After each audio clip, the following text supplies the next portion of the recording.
এই যে আমরা বলতেছি ক্যাম্পাসের মধ্যে একটা কুক্ষীয় ধরনের কালচার এখানে কায়েম করা হয়েছিল, সেটা খুবই সূক্ষ্মগতভাবে, খুবই পরিকল্পিতভাবে, খুবই হচ্ছে কি একটি ষড়যন্ত্রমূলকভাবে সেটা চালু করা হয়েছে।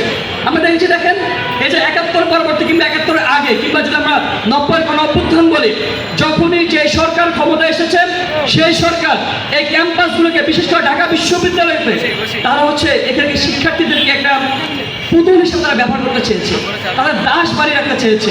তার ক্যাম্পাসগুলোতে হচ্ছে একটা কুক্ষিগত রাখা কালচার, যেটা দাসত্বের কালচার, যেটা সেটা তারা বাড়ি রাখতে চেষ্টা করেছে।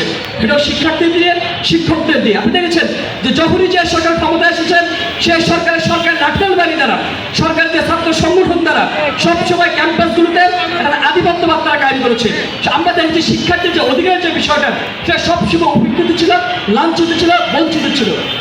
আমরা একটা কথা বলে দেখেন যে এই যে ঢাকা বিশ্ববিদ্যালয়, যে বিশ্ববিদ্যালয় শিক্ষার্থীদের কেন্দ্রে গড়ে উঠেছে, কিন্তু সেই বিশ্ববিদ্যালয়ের সবচেয়ে বেশি উপেক্ষিত, সবচেয়ে বেশি বঞ্চিত হচ্ছে শিক্ষার্থীরা। আপনি দেখেন এই বিশ্ববিদ্যালয়ের মধ্যে কর্মচারীদের জন্য বিশাল বিশাল আবাসন ভবন হয়, শিক্ষকদের জন্য আবাসন ভবন হয়।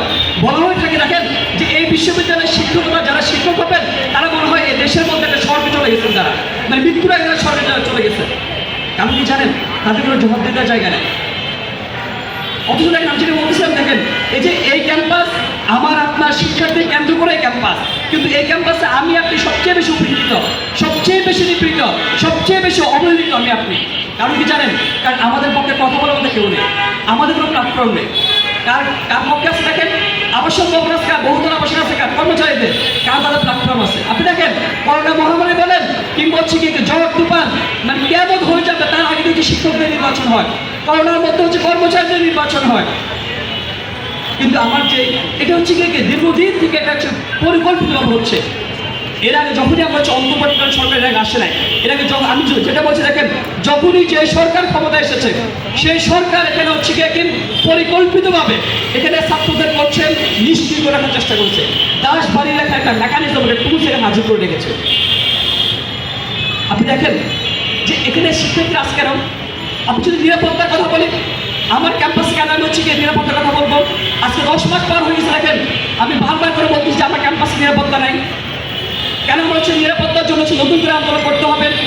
আপনি দেখেন যে প্রত্যাশা আমরা হচ্ছে কি 5 আগস্ট আমরা সংগঠিত করেছিলাম, আমরা সফল হয়েছিলাম। 5 আগস্ট পরবর্তীতে আমার বন্ধু সম্পর্কে এখানে আমার ক্যাম্পাসের মধ্যে ভূমিকা হতো না।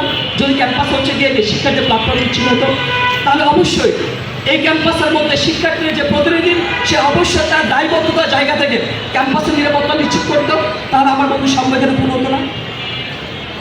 আমি কথা বিচ্ছিন্নভাবে বলছি, দেখেন আমি যদি এক এক করে আগাই, যদি ডাকসুর না হয় তাহলে আমরা কী কী সমস্যার সম্মুখীন হচ্ছি, বলে কী কী মানে কী কী সুযোগ সুবিধা পাচ্ছি। প্রথমত দেখেন এই যে ঢাকা বিশ্ববিদ্যালয়, এই ঢাকা বিশ্ববিদ্যালয় দেশের প্রত্যেকটি আনাচে কানাচে থেকে, প্রত্যেকটি হচ্ছে অজপরা গা থেকে, প্রত্যেকটি মণি মুক্তা তারাকে ছেঁকে নিয়ে আসে ভর্তি পরীক্ষার মাধ্যমে।